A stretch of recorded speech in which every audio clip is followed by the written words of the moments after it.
خلقا وأضاء للدنيا طريقا مشرقا وهدى من الرحمن يهدينا به للصالحات وللمكارم والتقى. السلام علیکم ورحمۃ اللہ وبرکاتہ. بسم اللہ الرحمن الرحیم. الحمد للہ الذی جعل الظلمات والنور ثم الذین کفروا بربهم يعدلون والصلاة والسلام على نبینا محمد وعلى آلہ وصحبہ اجمعین. اما بعد، رب اشرح لی صدری ویسر لی امری واحلل عقدۃ من لسانی یفقہوا قولی.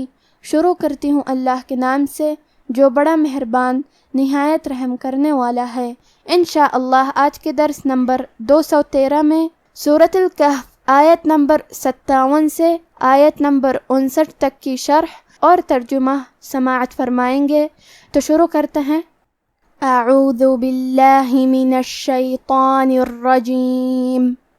ومن اظلم ممن ذکر بآيات ربه فأعرض عنها ونسي ما قدمت يداه إنا جعلنا على قلوبهم أكنة أن يفقهوه وفي آذانهم وقرا وَإِن تَدْعُهُمْ إِلَى الْهُدَى فَلَن يَهْتَدُوا إِذًا أَبَدًا.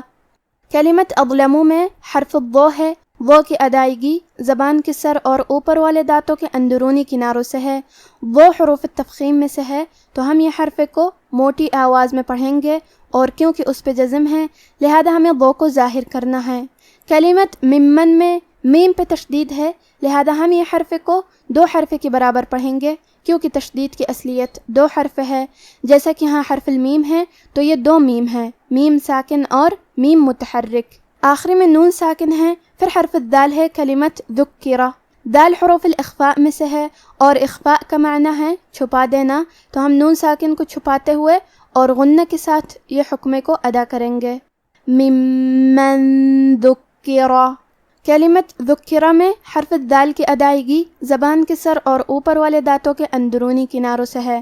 حرف الکاف پہ تشدید ہے تو ہم 2 حرف کے برابر کاف کو پڑھیں گے اور کیونکہ تشدید زیر کا ہے لہذا ہمیں زیر کو ظاہر کرنا ہے. آخری میں حرف الراء پہ زبر ہے. یہاں را کا حکم ہے تفخیم لہذا ہمیں حرف الراء کو موٹی آواز میں پڑھنا ہے. کلمت بھی آیات میں الف پہ کھڑا زبر ہے اور یا پہ بھی کھڑا زبر ہے. یہ دونوں مد الف ہے تو ہم یہ دونوں مد کو برابر سا ادا کریں گے. بی آیاتی. کلمت ربہ میں حرف الہا کے نیچے کھڑی زیر ہے. یہاں حکم ہے مد صلہ صغرا تو ہم اپنی آواز 2 مد کے برابر لمبی کریں گے. ربہ فأعرض. کلمت فأعرض میں حرف العین کی ادائیگی حلق کے درمیان والی حصے سے ہے. کیونکہ یہاں عین ساکن ہے لہذا ہمیں عین کو ظاہر کرنا ہے. آخری میں حرف الضاد ہے. ضاد کو ہم زبان کے کروٹ اور اوپر کے داڑھوں کی جڑ سے پڑھیں گے. کیونکہ ضاد حروف التفخیم میں سے ہے تو ہم یہ حرف کو بھاری آواز میں اور منہ پھلا کے پڑھیں گے. کلمت نسیہ میں نون پہ زبر ہے، سین کے نیچے زیر ہے، پھر یا پہ زبر ہے تو ہم یہ تینوں حرکات کو برابر سے ادا کریں گے. کلمت قدمت میں قاف ہے اور قاف کی ادائیگی زبان کے جڑ اور تالوں کے نرم حصے سے ہے. قاف حروف التفخیم میں سے ہے لہذا ہم حرف القاف کو موٹی آواز میں پڑھیں گے. دال کے تشدید کو ظاہر کریں گے. آخری میں یہاں تا ساکن ہے کیونکہ تا حروف الہمس میں سے ہے اور ہمس کا معنی ہے حرف کی آواز ایسے کمزور ہو کہ اس میں پستی پائی جائے، تو ہم یہ کلمہ کو ایسے پڑھیں گے. قدمت یداہ. کلمت یداہ میں دال پہ کھڑا زبر ہے تو یہ مد الف ہے لہذا ہمیں مد الف کو ظاہر کرنا ہے. کلمت انا میں حرف النون کو 2 حرف کے برابر پڑھیں گے کیونکہ اس پہ تشدید ہے. کلمت قلوبہم میں با اور ہا کے نیچے زیر ہے لہذا ہمیں یہ دونوں زیر کو ظاہر کرنا ہے. کلمت اکنہ میں آخری میں تا پہ تنوین زبر ہے، پھر حرف الالف ہے. کلمت ان الف حروف الاظہار میں سے ہے اور اظہار کا معنی ہے ظاہر کرنا، اور کیونکہ تنوین کی اصلیت نون ساکن ہے تو ہم یہاں تنوین ظاہر کریں گے اور اسے نون ساکن پڑھیں گے اور بغیر غنہ سے یہ حکم کو ادا کریں گے. اکنتن ان. کلمت ان کے آخری میں نون ساکن ہے، پھر حرف الیا ہے کلمت یفقہوہ، یا حروف الادغام بغنہ میں سے ہے، اور ادغام کا معنی ہے حرف کو حرف میں داخل کرنا، تو ہم نون ساکن کو یا میں ملا کے غنہ اور تشدید کے ساتھ یہ حکم کو ادا کریں گے۔ ان یفقہوہ، کلمت فی کے آخری میں یا پہ مد کا علامہ ہے، یہ مد جائز منفصل ہے، اور مد جائز منفصل کا معنی ہے کہ حرف المد پہلے کلمہ کے آخری میں ہو اور اس کی وجہ جو کہ حمزہ ہے وہ دوسرے کلمہ کے شروعات میں آئے۔ اس مد میں ہم اپنی آواز 2 سے 4 مد کے برابر لمبی کریں گے۔ کلمت آذانہم میں الف پہ کھڑا زبر ہے، دال کے بعد بھی مد الف ہے، تو ہم یہ دونوں مد کو برابر سے ادا کریں گے۔ کلمت وقرہ میں حرف القاف پہ جزم ہے، لہذا ہمیں قاف کو قلقلہ سے پڑھنا ہے، اور قلقلہ کا معنی ہے حرف ساکن کو ہلانا، تو ہم قاف کو ہلاتے ہوئے یہ کلمہ کو پڑھیں گے۔ وقرا، آخری میں را پہ تنوین زبر ہے، اگر ہم یہ کلمہ پہ رکیں گے تو تنوین زبر پہ مد الف سے رکیں گے، لیکن یہ کلمہ کو پوری آیت کے ساتھ ملا کے پڑھے تو کیونکہ اس پہ تنوین زبر ہے، پھر حرف الواو ہے کلمت وَإِن، یہاں حکم ہے ادغام بغنہ، تو ہم یہ حکم کو غنہ اور تشدید کے ساتھ ادا کریں گے۔ وَقْرًا وَإِن، کلمت وَإِن کے آخری میں نون ساکن ہے، پھر حرف التا ہے کلمت تدعوہم، تا حروف الاخفاء میں سے ہے، لہذا ہمیں یہ حکم کو غنہ کے ساتھ ادا کرنا ہے۔ وَإِن تَدْعُوهُمْ، کلمت تدعوہم میں کیونکہ دال پہ جزم ہے اور دال بھی حروف القلقلہ میں سے ہے، تو ہم یہ حرف کو ہلاتے ہوئے یہ کلمہ کو پڑھیں گے۔ تدعوہم، عین اور ہا پہ پیش ہے، تو ہمیں یہ دونوں حرف کو صرف پیش سے پڑھنا ہے اور ہم اسے ظاہر کریں گے۔ کلمت فلن کے آخری میں نون ساکن ہے، پھر حرف الیا ہے کلمت یہتدو، یہاں حکم ہے ادغام بغنہ، تو ہم یہ حکم کو غنہ اور تشدید کے ساتھ ادا کریں گے۔ فلن یہتدو، کلمت یہتدو کے آخری میں واو پہ مد کا علامہ ہے، کیونکہ یہ مد جائز منفصل ہے تو ہم اپنی آواز 2 سے 4 مد کے برابر لمبی کریں گے۔ کلمت اذن میں دال پہ تنوین زبر ہے، پھر حرف الالف ہے کلمت ابدا، یہاں ہمیں حکم الاظہار کو بغیر غنہ سے ادا کرنا ہے۔ اذن ابدا، کلمت ابدا میں آخری میں دال پہ تنوین زبر ہے، ہم یہ کلمہ پہ رکیں گے تو تنوین زبر پہ مد الف سے رکیں گے۔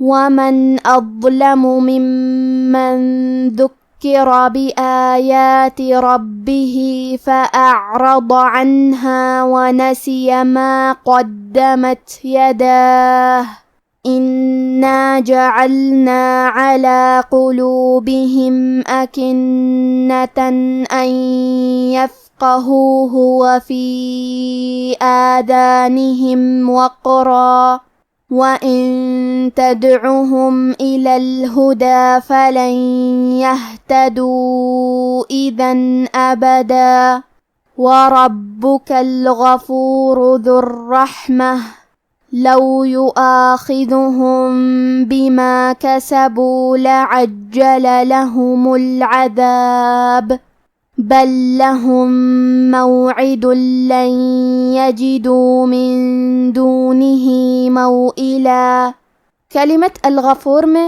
حرف الغین ہے اور غین کی ادائیگی حلق کے اوپر والے حصے سے ہے، غین حروف التفخیم میں سے ہے، لہذا ہمیں یہ حرف کو موٹی آواز میں پڑھیں گے۔ آخری میں را کا حکم ہے تفخیم، تو ہمیں حرف الرا کو موٹی آواز میں پڑھنا ہے۔ کلمت الرحمہ میں حرف الرا کو 2 حرف کے برابر پڑھیں گے کیونکہ اس پہ تشدید ہے۔ ہا کی ادائیگی حلق کے درمیان والے حصے سے ہے، کیونکہ یہاں ہا ساکن ہے تو ہمیں ہا کو ظاہر کرنا ہے۔ آخری میں تائے مدورہ ہے، اگر ہم یہ کلمہ پہ رکیں گے تو تائے مدورہ پہ ہا سے رکیں گے، لیکن یہ کلمہ کو پوری آیت کے ساتھ ملا کے پڑھے تو کیونکہ اس کے نیچے زیر ہے تو ہمیں زیر کو ظاہر کرنا ہے۔ کلمت یؤاخذہم میں حرف الخاء کی ادائیگی حلق کے اوپر والے حصے سے ہے، حرف الخاء حروف التفخیم میں سے ہے، لہذا ہم یہ حرف کو موٹی آواز میں پڑھیں گے۔ آخری میں میم ساکن ہے، پھر حرف البا ہے کلمت بما، با حروف الاخفاء الشفوی میں سے ہے، تو ہمیں میم ساکن کو چھپاتے ہوئے اور غنہ کے ساتھ یہ حکم کو ادا کریں گے۔ یؤاخذہم بما، کلمت لعجلہ میں حرف الجیم پہ تشدید ہے تو ہمیں 2 حرف کے برابر جیم کو پڑھنا ہے۔ کلمت بل کے آخری میں لام ساکن ہے، پھر حرف اللام ہے کلمت لہم، یہاں حکم ہے ادغام، تو ہمیں پہلے لام کو دوسرے لام میں ملا کے ایک ہی لام اور تشدید کے ساتھ پڑھنا ہے۔ بل لہم، آخری میں میم ساکن ہے، پھر حرف المیم ہے کلمت موعد۔ یہاں حکم ہے ادغام متماثلین صغیر، تو ہمیں یہاں بھی میم کو میم میں ملا کے ایک ہی میم غنہ اور تشدید کے ساتھ پڑھنا ہے۔ لہم موعد، کلمت موعد کے آخری میں دال پہ تنوین پیش ہے، پھر حرف اللام ہے کلمت لن۔ لام حروف الادغام بغیر غنہ میں سے ہے، تو ہم یہ تنوین کو لام میں ملا کے بغیر غنہ سے لیکن تشدید کے ساتھ یہ حکم کو ادا کریں گے۔ موعد لن، کلمت لن کے آخری میں نون ساکن ہے، پھر حرف الیا ہے کلمت یجدو۔ یہاں حکم ہے ادغام بغنہ، تو ہم یہ حکم کو غنہ اور تشدید کے ساتھ ادا کریں گے۔ لن یجدو، کلمت من کے آخری میں نون ساکن ہے، پھر حرف الدال ہے کلمت دونہی۔ دال حروف الاخفاء میں سے ہے، تو ہم یہ حکم کو غنہ کے ساتھ ادا کریں گے۔ من دونہی، کلمت دونہی کے آخری میں ہا کے نیچے کھڑی زیر ہے، یہاں بھی حکم ہے مد صلہ صغرا، تو ہم اپنی آواز 2 مد کے برابر لمبی کریں گے۔ دونہی موئلا، کلمت موئلا میں حمزہ کے نیچے زیر ہے، لہذا ہمیں زیر کو ظاہر کرنا ہے۔ آخری میں لام پہ تنوین زبر ہے، ہم یہ کلمہ پہ رکیں گے تو تنوین زبر پہ مد الف سے رکیں گے۔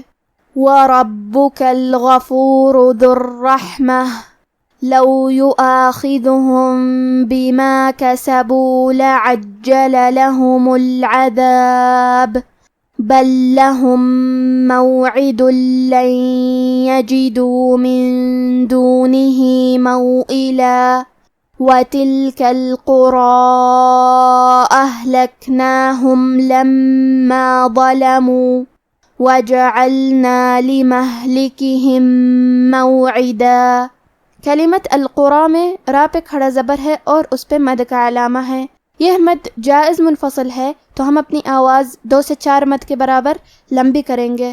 کیونکہ مد الف اپنے پیچھے والے حرف کا حکم لیتا ہے تفخیم میں اور ترقیق میں، اور اس کے پہلے حرف الراء کا حکم ہے تفخیم، لہذا ہم حرف الراء کو اور اس کے بعد مد الف کو دونوں کو تفخیم سے مطلب بھاری آواز میں پڑھیں گے۔